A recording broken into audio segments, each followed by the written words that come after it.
Outubro Rosa. Hora da gente conversar. O que tem a ver Outubro Rosa com maternidade? E se você quer saber tudo sobre esse assunto, tirar suas dúvidas, fica com a gente, que a gente vai te contar.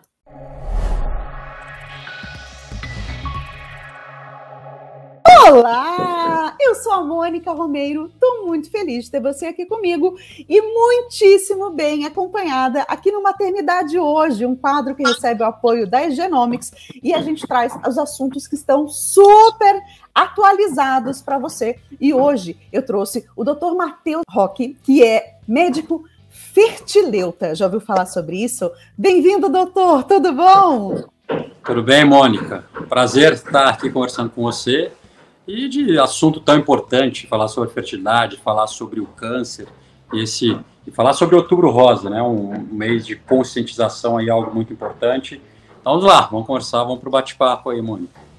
Antes de entrar nesse assunto de Outubro Rosa, o que faz um médico fertileuta? Esse termo está sendo cada vez mais ouvido, mas tem muita dúvida ainda. Isso é uma ótima pergunta. O termo fertileuta, aqui isso é um fertileuta, né? As pessoas falam, poxa, o que é isso? O que é um fertileuta? E às vezes parece que é algo muito específico, né? Mas o fertileuta é o quê? Um médico, um especialista que trabalha exclusivamente com a infertilidade ou, ainda melhor, com a fertilidade, né? Ao tentar a prevenção da doença chamada infertilidade. E às vezes fala, o fertileuta é algo tão específico, mas não. A infertilidade é considerada uma das 5 doenças mais frequentes em todo o mundo. O grande problema é que ela é muito pouco falada, por muitos preconceitos, muitas coisas que existem em cima da infertilidade. Então, é fundamental sempre conversar, esses bate-papos são sempre fundamentais, né, para tornar essa doença tão frequente, essa doença chamada infertilidade que é tão avassaladora. Comparo muito a infertilidade com a oncologia, com o câncer, então a gente vai ter muita coisa interessante aqui para falar nesse nosso bate-papo. Sensacional. Então, meninas, quando eu falo para vocês procurarem um especialista em fertilidade humana, vocês podem procurar por um médico fertileuta, tô certa? Isso aí, correto. Então vamos lá. A gente está falando agora, a gente entrou no mês de outubro, um mês muito importante para a gente ter a conscientização, né, sobre o assunto câncer. Onde que o câncer e a fertilidade se encontram? Qual que seria o momento em que a gente relaciona esses dois assuntos? São 2 pontos importantes, Mônica. Primeiro, hoje cada vez mais se descobre relação ou relações entre fatores genéticos ligados ao câncer que podem estar ligados à infertilidade também. Então, esse é um primeiro ponto, que à medida que as pesquisas avançam, né, a medicina avança, a gente consegue descobrir essa correlação. E o outro ponto muito importante é que o câncer, a evolução, os tratamentos do câncer, a oncologia, teve uma evolução tremenda, uma evolução absurda, aí ao longo dos anos, principalmente se pegar aí a última década, ou as últimas 2 décadas, mas os tratamentos oncológicos, grande parte desses tratamentos podem acabar levando a uma repercussão muito importante na fertilidade daquela mulher ou de um homem que passe por um tratamento de um câncer.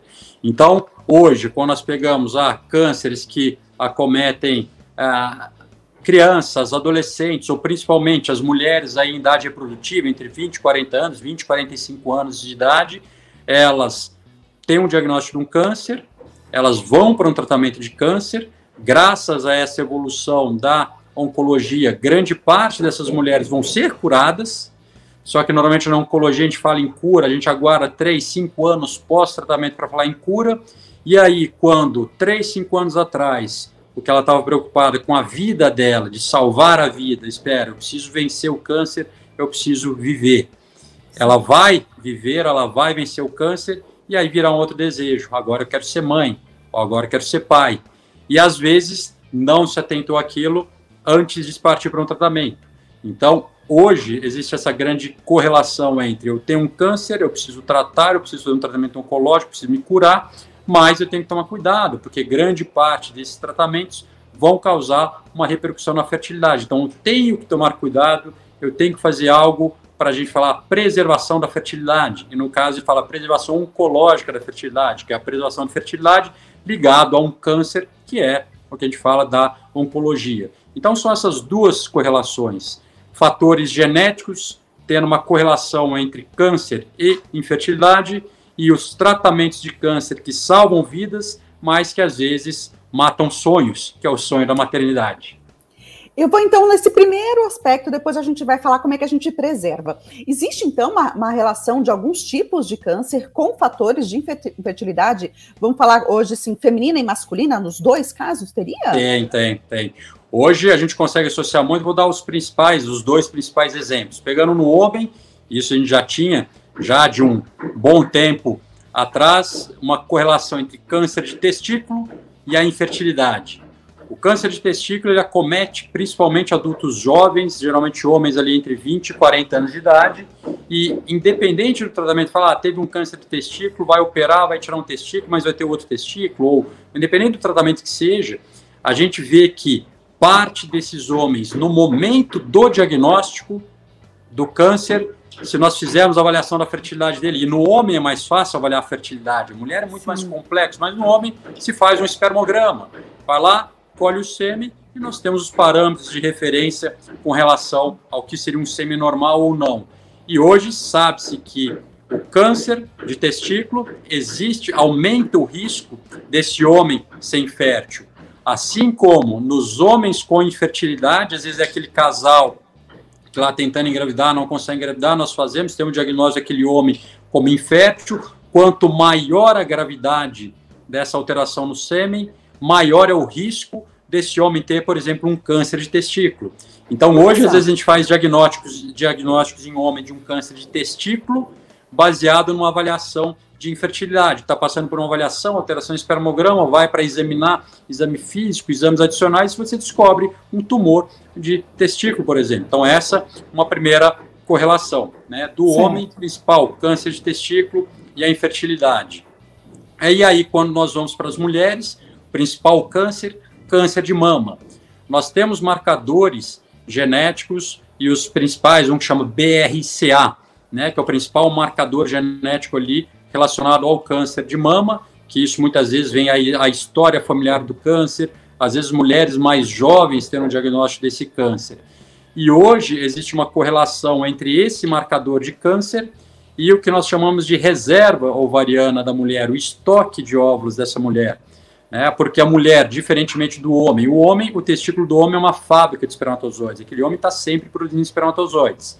O que o homem ejacula hoje, ele começou a produzir aquilo ali 2 ou 3 meses atrás, aqueles espermatozoides.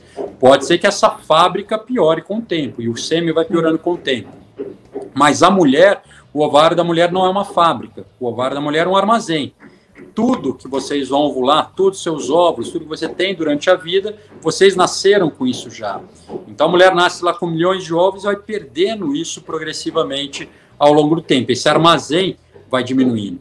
Então nós temos isso, que é a reserva ovariana, que diminui com o tempo, e a qualidade dos óvulos que vai piorando com o passar do tempo também, principalmente depois dos 35 anos de idade. Mas hoje tem essa associação entre esse marcador genético, que é o BRCA, e essa reserva ovariana. Então, hoje, nós sabemos que mulheres com câncer de mama, às vezes, ela tem, não necessariamente ela desenvolveu o câncer já, mas ela tem essa predisposição, esse risco, ela tem esse marcador genético, é uma mulher que já apresenta um risco maior de ter esse estoque mais baixo, de entrar numa menopausa numa idade mais precoce, ou mesmo ter uma menopausa precoce antes dos 40 anos de idade, mesmo que não tenha passado por um tratamento oncológico.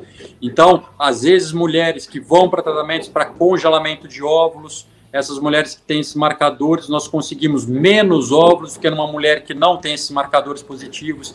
Então, essa é a grande correlação hoje, e onde está avançando muito nos tratamentos oncológicos. Os tratamentos oncológicos hoje são muito voltados a marcadores genéticos, tentando ter um tratamento totalmente personalizado, não só, você tem tal doença, eu vou usar tal remédio, não, vamos tentar descobrir, personalizar totalmente o tratamento para você, baseado no seu perfil genético, os seus marcadores, tudo que está relacionado àquele câncer, qual é o melhor tratamento que eu preciso oferecer para você.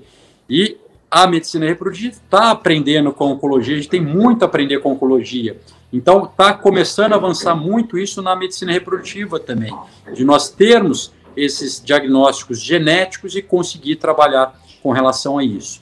Então, a medicina reprodutiva é uma especialidade nova na medicina. O primeiro bebê de proveta, Luiz Brown, tem 42 anos, então imagina, é uma especialidade que o primeiro bebê nascido de uma fertilização in vitro tem 40 e poucos anos. Então, é algo muito novo que está avançando rapidamente e que hoje é uma especialidade que a gente trata a infertilidade, a gente tenta tratar uma doença ou sintomas de uma doença, que é o não ter filho, e que com o tempo que vai evoluir, provavelmente vai se tornar uma medicina preventiva. Tudo isso que nós temos hoje, nós fazemos diagnósticos, marcadores genéticos num adulto para saber o risco dele de ter um câncer, ele vai ter um câncer ou não, a tendência é que isso avance e eu possa identificar tudo isso no embrião. Eu não vou manipular o embrião, mas eu vou conseguir ter diagnósticos pré-implantacionais. Antes, então, a gente pegava lá, né, no passado, nossos pais, nossos avós, tinham o diagnóstico lá, tá mais, com uma maior idade tem um diagnóstico, está avançando. Hoje, a gente está tendo um diagnóstico mais precoce. Hoje, a gente está trabalhando com a prevenção para esse adulto não ficar doente. E vai avançar cada vez menos, a gente vai conseguir fazer esses diagnósticos, não depois que essa criança já nasceu, não depois que esse homem, que essa mulher já se tornaram adultos, mas de maneira pré-implantacional, antes de que esse embrião implante, que gere uma vida, a gente vai conseguir fazer os diagnósticos nesses embriões. Perfeito. Inclusive, vou indicar, vou deixar marcado aqui para você no card, tem alguns vídeos que a gente está falando, inclusive o que a gente pode escolher, entre aspas, quando a gente vai escolher um embrião, a gente faz uma análise genética, e o que pode escolher. Inclusive, assim, não vou contar qual é o resultado, o doutor já sabe, mas tem muito além escolhe o olho, escolhe o cabelo, o que é possível ou não, e por que serve, para que serve, qual que é o objetivo real de uma análise genética de embrião para implantação. E agora que a gente falou sobre toda essa parte, essa correlação, eu juro que eu não sabia essa parte da correlação desses marcadores genéticos de câncer com infertilidade. Agora a gente vai passar para uma segunda fase. Eu recebi um diagnóstico de câncer. Após esse diagnóstico, eu vou ter que fazer um tratamento, e esse tratamento, possivelmente, eu não sei se todos trazem, mas eu acredito que sim, eles vão me trazer algum tipo de infertilidade, seja no homem, seja na mulher, mas falando da mulher, como que eu poderia prevenir ou manter a minha fertilidade após o tratamento, doutor? Hoje, a única maneira efetiva de se preservar a fertilidade de uma mulher é através do congelamento do seu material genético, ou congelar óvulos, ou congelar embriões. Nós teríamos as duas opções. Qual que é a diferença? O óvulo, né, é a semente da mulher. O embrião, eu já juntei a semente da mulher com a semente do homem, já juntei o óvulo e o espermatozoide, já estão esses dois juntos, já foi formado o embrião. Então, quando eu congelo embriões, se eu preservo embriões, eu não estou preservando a fertilidade daquela mulher, mas estou preservando a fertilidade daquele casal. No futuro, aquele embrião só pode ser usado com o consentimento do casal. Então, às vezes, aquela mulher, vou preservar minha fertilidade, preservei embriões, estou aqui com meu parceiro, ou então sou solteira, vou usar um banco de sêmen, vou formar um embrião, mas geralmente essas mulheres estão com um parceiro, estou casada, com meu noivo, vou formar embriões. E às vezes, lá para frente, caso ela precise utilizar esses embriões, ela tem que ter o consentimento desse parceiro. Então, se essa mulher lá para frente tivesse separado, tiver divorciado, não está mais com aquele parceiro, ela tem o risco de ela não poder usar aqueles embriões. O óvulo, consentimento tem que ser duplo. É isso aí. O óvulo é da mulher. O óvulo dá uma total autonomia para aquela mulher. Então, congelei meus ovos. Daqui um mês eu desisti e quero jogar fora esses ovos. Pode descartar. Daqui um tempo. Eu estou solteira. Pode utilizar um banco de sêmen. Eu estou com uma outra parceira, com um banco de sêmen, eu posso utilizar aqueles ovos. Eu estou com meu parceiro, eu posso utilizar o sêmen daquele parceiro para utilizar esses óvulos e fazer a fertilização in vitro para formar os embriões e aí partir para uma gestação. Então, formar o embrião nos traz maiores informações, porque eu já sei, eu posso ter ovos congelados, isso não necessariamente vai gerar o embrião, ou não necessariamente vai gerar um embrião saudável.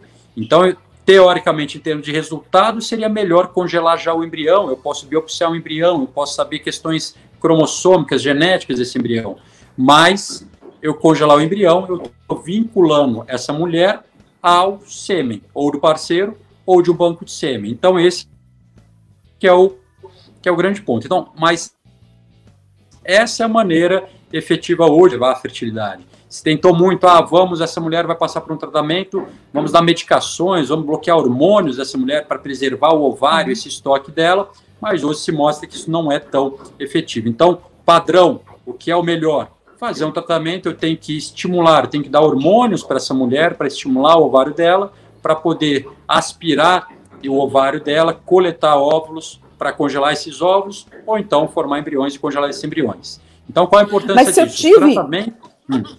Se eu tive um diagnóstico de câncer, dá tempo de eu ter ainda essa estimulação ovariana para coletar o óvulo? Eu tenho esse gap? Essa é a grande dúvida que tinham há alguns anos atrás e que, às vezes, médicos, oncologistas falam, não dá tempo, ou então mesmo o próprio paciente tem um diagnóstico de câncer e fala, eu quero tratar o mais rápido possível, eu preciso correr para um tratamento. Hoje, se sabe o que? Primeiro ponto que evoluiu muito. Antes, essa mulher, como eu falei, quando ela vai fazer um tratamento, vou congelar ovos, vou formar embriões, vou fazer uma fertilização in vitro, ela tem que passar por um período de estimulação hormonal. Ela tem que tomar injeções, tem que tomar hormônios para eu estimular o ovário dela, porque se ela não tomar essas injeções, não tomar hormônios, seria como um ciclo natural dela, onde ela vai ter no máximo um folículo que tem ali no ovário dela, que é a casa do óvulo, tem um óvulo dentro desse folículo, então no máximo um que vai crescer, e ela teria o potencial de ter 2, 5, 10, 15, dependendo da reserva ovariana dela. Esses outros todos são jogados fora.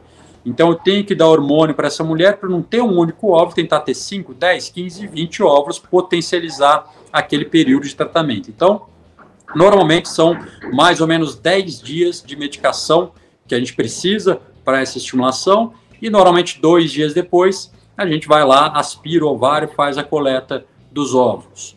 Isso que a gente precisa mais ou menos 12 dias para um ciclo de tratamento.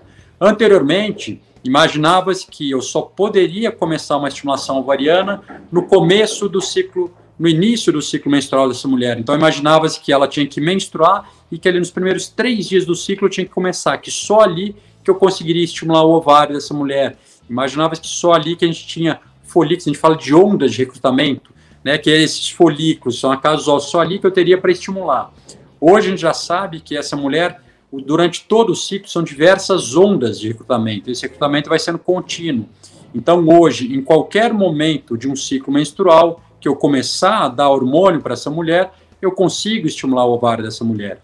Então, antes, tinha lá essa mulher, tive um diagnóstico de câncer, eu preciso começar o tratamento rápido dela. Não, mas eu tenho que congelar óvulos. Espera aí, mas ela está no 10º dia do ciclo, eu tenho que esperar mais 18, 20 dias para ela menstruar, para depois mais 12 dias de tratamento. Hoje não. Hoje a gente sabe que a gente pode fazer em qualquer período. A gente, às vezes, pode emendar 2 estimulações, uma logo na sequência da outra. Então, eu faço lá 12 dias de estimulação, coleto os ovos, 3, 5 dias depois já começa uma estimulação, a gente consegue fazer 2 estimulações, 2 coletas de ovos num período mais curto de tempo. Então, hoje, já são diversos estudos que mostram que esse período para uma estimulação, se eu for fazer 1 ou 2 ciclos, esse retardar o tratamento não vai trazer um prejuízo para praticamente nenhum dos cânceres que se tem um diagnóstico. Então, hoje, quando a gente pega na oncologia, falar isso é uma emergência oncológica, eu tenho que começar com a medicação hoje. Se eu não começar com a medicação hoje, eu vou trazer um prejuízo para essa mulher. Hoje, são exceções das exceções que são essas emergências, muito mais em algo hematológico, mas é algo muito raro. Então, o câncer de mama, que é o principal diagnosticado, que é a maior frequência e que é o que mais leva essas mulheres jovens, aí o diagnóstico entre 20 e 40, 20 e 45 anos, a ter o diagnóstico e pensar na preservação da fertilidade, nós não vamos trazer prejuízo para essa mulher o tempo que eu preciso de tratamento.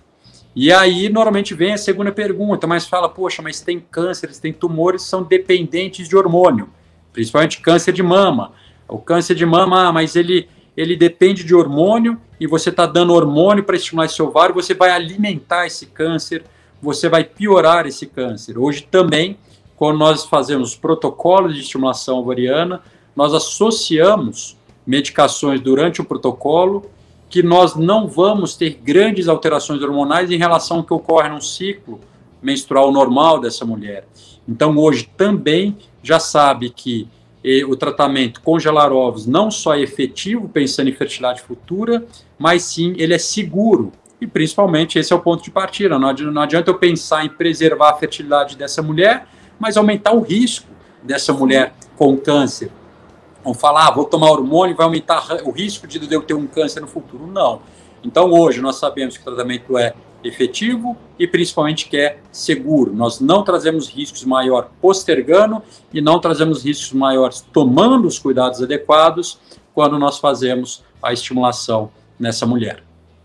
Doutor Matheus, eu achei que esse vídeo ia ser um vídeo muito mais pesado, mas não, tá um vídeo cheio de esperança, notícia boa, de evolução da medicina, ou seja, ter um diagnóstico de câncer é uma coisa tão dolorida, mas isso não significa que a gente vai perder o sonho de ter um filho, um segundo filho, um terceiro filho. É possível, tem jeito. E enquanto a mulher tem que tomar esses hormônios, que agora a gente já viu que praticamente ali 12, 13 dias já consegue fazer estimulação ovariana, para o homem acaba sendo mais simples, né? É só fazer uma coleta e se está tudo certo... Com certeza.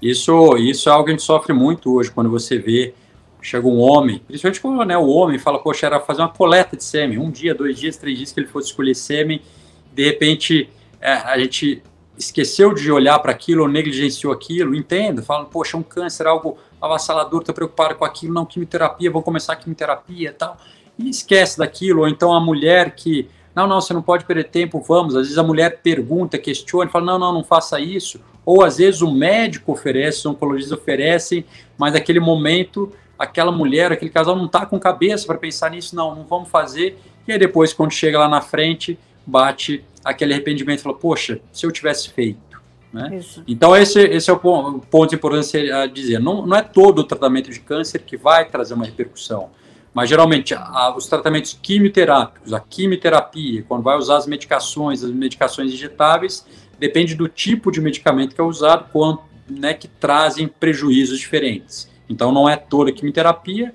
mas parte delas que trazem e com um grau de prejuízo maior. Radioterapia. A radioterapia depende de qual é a região do corpo que vai fazer a radioterapia. Um câncer de mama, se eu tiver que fazer uma radioterapia, isso normalmente não vai repercutir no ovário dessa mulher.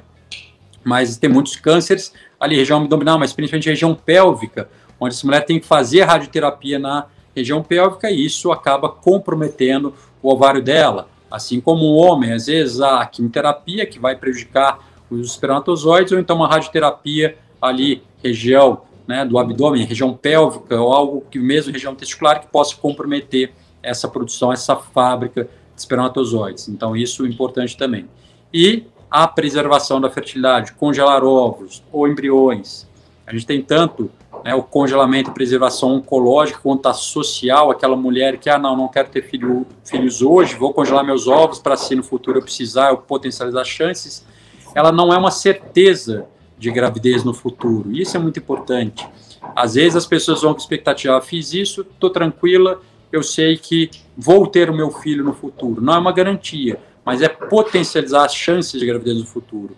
Primeiro, se essa mulher hoje tem 35 anos de idade, tive um diagnóstico de câncer, mesmo que o câncer não comprometa a fertilidade dela, mesmo que o tratamento não comprometa a fertilidade dela, ela provavelmente vai estar liberada para engravidar 3, 5 anos depois, aos 38, 40 anos de idade, onde só isso, de sair dos 35 para os 40 anos, isso já diminuiu o potencial dela. Se ela não engravidar lá na frente, é bem provável que ela precise de um tratamento de fertilização in vitro. E se ela precisar de um tratamento de fertilização in vitro, os óvulos que foram congelados aos 35, independente de quantidade, permanecem com a qualidade de quando ela tinha 35. Então, esses óvulos, se precisar de uma fertilização in vitro, vão trazer um potencial muito maior do que óvulos 1, 2, 3, 4, 5 anos mais velhos do que aqueles. Então, é isso.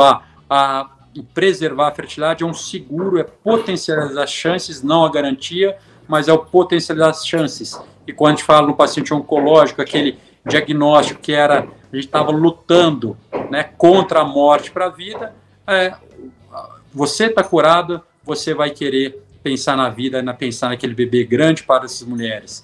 E o preservar é aumentar essa chance de trazer alegria no futuro, não matar esse desejo da maternidade, esse sonho na maternidade, e isso é a preservação da fertilidade.